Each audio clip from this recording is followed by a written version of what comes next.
Thanks for checking out this movie review video. This is for the 1989 film Society, and yes, I own this one.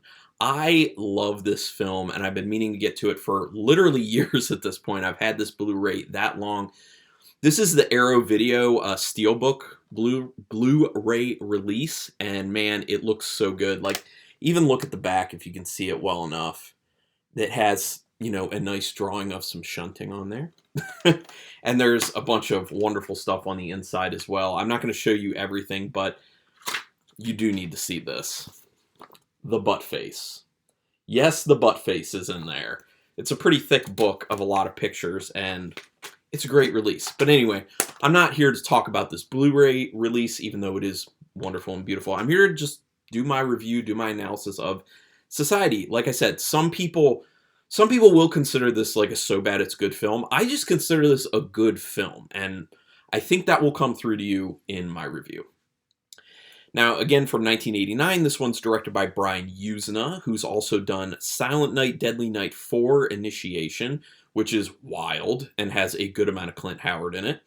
Bride of Reanimator, Beyond Reanimator, Return of the Living Dead 3, and Progeny, just to tell you some of the films he did. He also worked on the script for Honey, I Shrunk the Kids with Stuart Gordon, so that's weird. This film was written by Zeph E. Daniel, who also wrote scripts for Bride of Reanimator, Silent Night, Deadly Night 4 Initiation, Angel's Tide, Dementia, Girl Next, and The Quantum Devil. And also Rick Fry was involved with this, and he also worked on Bride of Reanimator and Dementia with Zeph E. Daniel. Now, apparently Zeph E. Daniel was inspired to write this script because of an upbringing that he had. Apparently he was raised in kind of like a high society situation, and he always kind of felt like he didn't belong, like he didn't fit in. So if you know that, and you consider how the film plays out, and consider what the script is like for this film, it's pretty cool. Like, you can see the translation of feeling so much like you're an outsider within the society you're supposed to be living in, and then that being put to film with this. It's good. Now, obviously, Screaming Mad George did the makeup for this film. Other films you may know him for that he did makeup for were Nightmare on Elm Street 3, Dream Warriors, Nightmare on Elm Street 4, Dream Master, Spaceballs, Freaked, which is a very underrated film. I own it on DVD and will do a review of that at some point. The good Alex Winter film. Jack Frost, Children of the Corn 3, Urban Harvest, and An American Werewolf in Paris. So, plenty to do here with Screaming Mad George. Now, obviously, when people think about Society, when people talk about Society, inevitably the shunting comes up, as it should. It is nuts. It is disgusting. It is wacky. It looks amazing, though, and everything is very, very slimy. There's a lot of KY jelly involved with that. I'm assuming that's what was used. But it looks phenomenal. And when you just watch that film, the practical effects have held up so well. The makeup has held up so well that, you look at someone like Screaming Mad George and you're like, you're a genius, dude. A genius. The other thing is, apparently initially there was a consideration, instead of having all that slime, for it to actually be blood, which would make sense because people, are literally being consumed and turned inside out and things like that. So it would make sense to have blood, but Yuzna wanted to stay away from that because of potential issues he would see coming with the MPAA and getting an R rating for the film. So that's why it is the way it is. But think about that film, and when you're watching it, just think about, instead of all the slime, blood. That would be crazy. And it may very well end up being too much for some people in that case. The film flopped in the United States, but it actually did well in the UK. Obviously, there's been a resurgence for the popularity as kind of like a cult classic now, which obviously I'm on that bandwagon for sure. I'm all about that bandwagon because I just love this film. I love it. First time I saw it was, man, years ago, and I just remember seeing it and being like, this is nuts, but I love it. And then Joe Bob Briggs did it for one of his seasons of The Last Drive-In, and I got so excited when he announced that that was the movie they were covering, and then it just was even more fun. Yuzna actually said that the primary inspirations for the film were Rosemary's Baby and Spiral Staircase, as far as how he shot it and how he wanted the story to go. There were some scenes that they kind of made up on the spot, one of them being a very iconic scene from it, the shower scene where Jenny is turned backwards. Like her bottom half is turned towards the wall of the shower and her top half is turned looking outward. So that one was added. There were a few other ones that were added on the spot.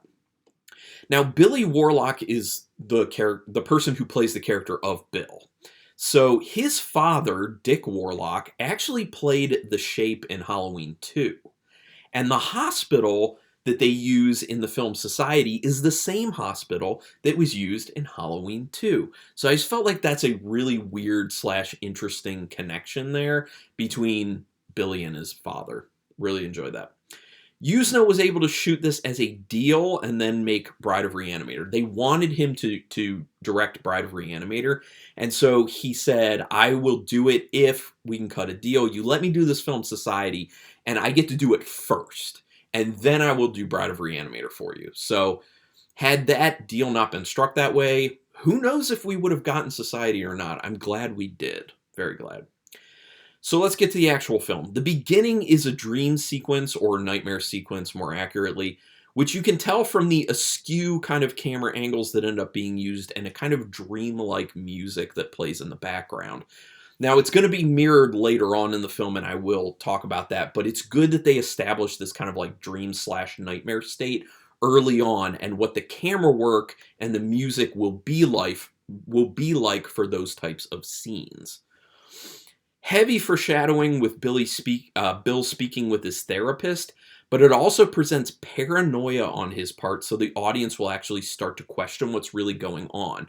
Now, this gets to the whole thing of not having necessarily a reliable narrator for the film. You start to question the perspective of Bill in this film, and that's obviously intentional, because that way they can keep the film kind of a mystery for the audience until the very end, where the shunting is revealed in grand fashion and people can commence to freak out about like what kind of wacky stuff is going on. But it's done really well, in my opinion, where they drop enough things to make you kind of question Bill's mental state versus things that are just seeming, very suspicious about what's going on with society. So well done with that. The shunting in the background during the opening credits is pretty crazy and looks nuts, but you also don't really know what you're seeing during the opening credits until you've already seen the film for the most part. It's hard to focus on what's actually going on and actually tell what's happening if you're watching it for the first time. But it's kind of one of these things where once you've already seen the film, it's this kind of like funny nod to what's coming. And you get it, obviously, if you've seen it before. Bill's friend Milo making a statement, "You're so perfect," this is his quote, "you're so perfect you'll probably end up growing up and assassinating the president." That is what he says to Bill when they're outside playing basketball. This shows the idea of high society being so well thought of, but producing some real messed up people because of the pressure that's involved there. Milo's basically saying, oh, you're so perfect, you're so straight-laced that those are the people who snap. Those are the people who look so perfect and seem like they have everything figured out in their life ahead of them. And those are the ones who turn into, a presidential assassin. It also kind of plants a little bit of a seed of also questioning the mental state of Bill himself. Bill seeing the worms in the apple when he's talking to his therapist guy who ends up being into shunting later.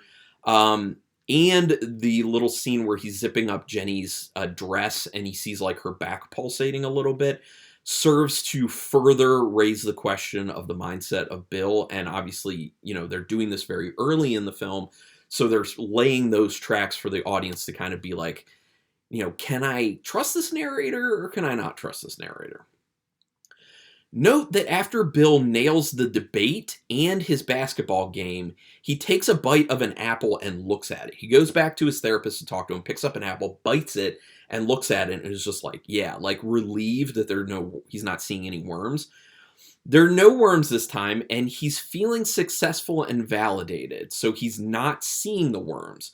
So this also is kind of pointing to maybe him seeing things has to do with the pressures of life, versus when he's feeling like he's on top of things. He's getting things done. He's being validated, in essence, because he has a lot of insecurities that play out within the film of feeling like he doesn't fit in, feeling like he's going to mess up, like he's not going to be the best. He's going to mess up the debate. He's going to mess up the basketball game. So once he actually nails those things, the nervousness, the anxiety that's causing him to see these paranoid things isn't there because he's feeling good. So I like that aspect of the film as well. Quote, "You know you really deserve what's going to happen to you. You're going to make a wonderful contribution to society." This is very heavy foreshadowing. That's something this therapist ends up saying, because it's another one of those ones where, like, it sounds a little weird the way it's said, especially when he first says, "You know you really deserve what's going to happen to you." Not like happen for you or something like that. So the wording is very specific. Now, if you've seen the film before, you know exactly why that's suspicious and what that's leading to, and it's heavy foreshadowing. But watching it for the first time, you may not pick up on that. But it does seem a little bit odd regardless. The scene of Jenny backwards in the shower is nuts. I already referenced it, but it's probably the first moment where things are really nuts, because like the pulsating back thing, the worms in the apple, like kind of nuts. But like that is the first thing where you're just like, okay, not only is this kind of nuts, but it's like weird. Like, what territory are we getting into with this film? Mrs. Carlin confuses me. The woman who seems like she's almost like in a zombie state. She is not all there. She has an obsession with hair, including having it in her mouth, apparently. I don't fully understand what her situation is right there. My thought is that she's supposed to be a red herring to kind of direct your attention of something being off in a way, instead of looking at what's actually off with society. I don't know. I feel like that's the best explanation I can give, but like her character is so out there and odd, I just can't fully figure out what the purpose is, other than just kind of being like this extra character that is supposed to fit in one way or another, because she obviously ends up having a role in the fight that Bill has at the end with Ferguson. So, yeah. The tape that Blanchard plays for Bill makes you think there's a weird sex cult, but on a second viewing, you know exactly what's being talked about at that point. And then obviously later, when it gets cleaned up by the therapist and he plays it, and it's like, see, there's nothing there. It's just they're talking about driving and stuff. That's another one of those steps where they're trying to say to the audience, can you actually rely on the perspective of Bill? Keeping you guessing. So I like that. Shauna and Bill are opposites in this. Notice that. His girlfriend, Shauna, she's fully concerned with fitting in, while Bill is feeling like he doesn't, and he also wants to understand why he doesn't fit in. He wants to find out what is wrong with society, where Shauna is concerned with only trying to fit into society. So there are these polar opposites in this relationship. She is so focused on trying to get invited to Ferguson's party. She keeps asking Bill about that, so you can see how driven she is to do that stuff. Meanwhile, Bill is this one person, basically, well, him, Milo, and Blanchard, who are trying to question things and get to the bottom of stuff and be like, this doesn't seem right. Let's disrupt this. Also, I want to say that the girl who plays Shauna in this, I believe her name is Heidi Kozak Haddad. She was also in Slumber Party Massacre 2, which if you have not seen Slumber Party Massacre and Slumber Party Massacre 2, check it out. The second one, totally wild, totally wacky. The first time I watched it, I didn't like it. The second time I did, I saw so much in it from a subtext and thematic perspective that I really enjoy it now. So just saying. The contents of the tape changing is to further cast doubt on Bill's perspective. Already talked about that.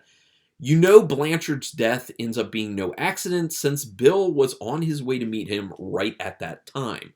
So that is one strong signal to the audience, at least in the first watch, that there is something going on, that we probably can to some degree trust Bill, because that's way too coincidental. Obviously, we end up finding out that Blanchard's not dead. In fact, the body that is presented is fake, and in the end, he gets brought out as kind of the appetizer for the shunting, and Bill will be the main course. So that's kind of a good twist to it. Another quote here. How do you like your tea? Cream, sugar, or do you want me to pee in it? That is the line that catches everyone off guard when they see this film for the first time, and it's hilarious to me. That's when Clarissa, after she's been with Bill at her house, is offering him tea. And I just love how like nonchalantly it's thrown out there. When I first saw the film and that line happened, it's one of those moments where like you hear it and you're just like caught off guard and shocked, and then you're questioning, did I just hear that properly? So literally I rewound it.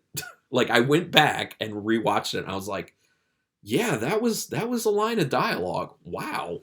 That's something. The incest vibe gets really strong when Bill busts in on his folks and sister in the bedroom, and I will make a comment about something I believe having to do with the whole incest vibe that shows up in this film towards the end, when I'm talking about kind of all the subtext and the thematic stuff in this. Yet another moment to question Bill's state of mind when he leads the cops to the car in the woods and says it's not the same one, and then Marty ends up showing up at the debate. That was pretty well done, but then they don't wait that long to actually then have Milo explain to Bill what actually happened and how he had followed him and he saw everything go down, and it was basically a setup. And I feel like that's a further moment where the audience is like, okay, we're really starting to believe Bill a lot more now, because here's another character showing up saying, I believe you, I also witnessed this and that, especially because they make a point of showing you that Milo is following Bill. When Bill walks into the house and he gets drugged and abducted and taken to the hospital, they use slightly shaky POV shots that mirror the nightmare sequence in the very beginning of the film. Then, when he returns after busting out of the hospital, it looks like the nightmare sequence that he had in the beginning of the film as well. So that is very interesting, and I'm wondering if they kind of did that to try to confuse people again, because in the beginning it was a nightmare. Now this is happening again, and you're questioning, okay, it looks the same, it kind of sounds the same kind of like camera angles and setup for the shots. Is this another nightmare? Is this another dream sequence? Or is this actually happening? And I think it's not really until everything gets revealed and people pop out of nowhere and he gets, that, what is that, like, restraining thing for dogs put around his neck? Like, that's when you're like, okay, now we know Bill was right all along. There is something going on. Now let's find out what that thing is. But you have no idea where it's headed, at least the first time you're watching. You get the idea that Clarissa was meant to lure Bill in and kind of keep him close, but she actually starts to like him and feels conflicted about what she knows is coming his way. So I do like that someone who is a part of society actually ends up turning out to be kind of good. I like that kind of twist to it, but at the same time, I don't think you got a whole lot of character development from Clarissa. I also don't think they really established Clarissa as a character herself all that well in the beginning anyway. So I would have liked a little bit more from her, because it would have meant a little bit more when she's actually conflicted and upset towards the end and trying to free Bill when they're at the big party, the shunting party. Here's another quote for you. The last quote, I promise. It's a great one. The best one. I do love the smell of the hunt and the taste of the shunt. That is such a funny line, and the great thing is when you watch it the first time, you don't know what that means at the time. Every time you watch it after the first time, you're like, ah, yes, this is funny, the shunting, here it comes. But the first time you're watching it, you're like, what is the shunt? And then you find out what it is. And the thing about the shunting is, like I said before, it is weird, it is disgusting, it is incredibly impressive from an effects and makeup standpoint, but it just goes on so long, and they just keep introducing like next thing that like you feel like it's all going to be kind of like the same, of like the bodies all getting like intertwined and it's all goopy, but then you have like the butthead thing, and you have the mom and Nan and Jenny's bodies like melded together. And then actually, I think there's a portion of Jim's body in there as well. And then you have, Ferguson turning into like a giant hand that's like this, like they just keep going. And it is the scene that keeps on giving in my in my perspective. That's what I feel about it. The outright explanation of Bill not being of the right class, I do think is over the top. I believe that the audience is basically smart enough to kind of understand what's going on with, the higher class feeding on the lower class. Like, it's pretty obvious what's going on. So the fact that they literally have characters say, you're not good enough, you're not one of us. Like, we've always been, feeding off the scum below us, socioeconomically, like that type of stuff. You don't need that. I feel like that's too much. I feel like that's insulting your audience to a degree. Like, we will get it. People will get it. So that's one thing I'm not happy about with the film, but it is relatively minor, especially considering otherwise how good this film is. It's a good, satisfying triumph of the hero when Bill fights and defeats Ferguson, especially when he does it in grand fashion by shoving his arm up his rectum, having his hand come out his face where the eyeballs pop out, and then grabbing hold of the face from the inside and ripping everything inside out through his anus. I mean, wow. Like, the first time I was watching it, I was impressed with all the shunting stuff. And then that happened, and it was the pièce de résistance. It was the coup de grace. I love it. I'm a fan. You can tell I love this film, right? Nobody seems to care that much that Ferguson is dead at the end, too. Let me point that out. All the other people in society do not care that Ferguson is dead. Literally, the judge, Judge Carter, is just like, turns to some guy and makes a joke out of it. He's just like, well, I guess I have an opening at my office this summer now. It's like, okay, I guess they don't care when one of their own dies. Kind of odd, if you ask me. So let's get into some of the subtext and thematic stuff. This is obviously a strong commentary on how high society cannibalizes the classes lower than them. That is true. That was true then. That is true now. High society cannibalizes everyone else, for sure, from an economic standpoint, always bleeding the people below them dry and treating them like crap and like they're special when we're all human beings. This film puts that front and center. It beats you over the head with it, but it's done in such a fun, interesting, and crazy and gross way that I love it. I love it. I love it. It's not really subtext. It's very in your face. It's also a very crazy level of not feeling like you fit in while you're constantly pressured to just go with what everyone else in society wants you to do. Obviously, like I was talking about Zeph E. Daniel, one of the main scriptwriters on this, like that was his situation growing up. So when you know that and you see how it, came to the screen, you get it. Like, it makes a lot of sense, and I think it was really well done. So I like that theme in there as well. And the last thing I have to say, this is the incest thing I was talking about. The incest undertones of the film, I think, are supposed to further bolster the idea that high society only deal with their own. It's a very incestuous class that's hard for others to join. And even when they're trying to join, hard for them to feel like they actually fit in or they're actually respected on that same level. So I think that's where the incest is trying to be thrown in there. Like, it's trying to make that statement that, look, people who are rich are just with other people who are rich. Like, it's a very closed off society, so much so that they're only getting it on with each other in essence. So that was my feeling on it. But I would love, love, love to hear other people's thoughts on this film. Go ahead and put it in the comments, even if you hated it. I really like this film, obviously, but if you really didn't like it, please go ahead and explain to me why. Don't just say I love it, I hate it in between. Give me like a sentence or two letting me know your full thoughts on it and justifications, because I'm into that. I like to hear other perspectives, because there may be things I have not considered or things I haven't really seen within this film. Film in general, like, the more you watch, the more you see. And yeah, like, there are a few things this time, I don't know how many times I've seen Society, but there were some small things that I picked up on this time that I never had before. So that's one of the great things about rewatchability of films.